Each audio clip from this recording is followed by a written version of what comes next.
Ešte som si stihol pozrieť taký kostol, ktorý bol teda zadarmo sprístupnený.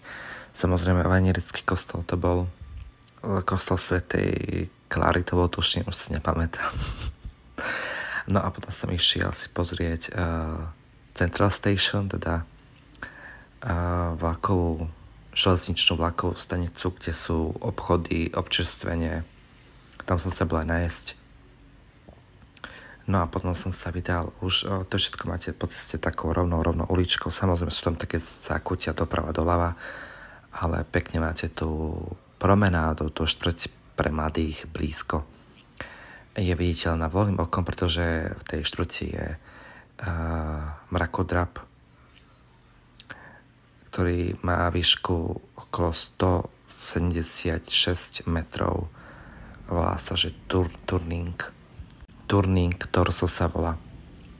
No a po ceste bol som si ešte pozrieť kráľovské záhrady, ktoré boli naozaj veľkorysé, pekne vyzdobené. Potom ešte chcel som si pozrieť hrad, ale bohužiaľ čas nevydal, tak som teda pokračoval ďalej k promenáde, kde som videl aj takéto rybie pochuťky, alebo teda plody morského mora.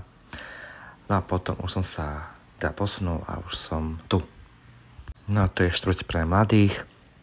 Môžete vidieť bytové jednotky, kde postavia bytový komplex za 3 roky, tú inú bytovku stavajú 5 rokov, čiže je to veľký rozdiel.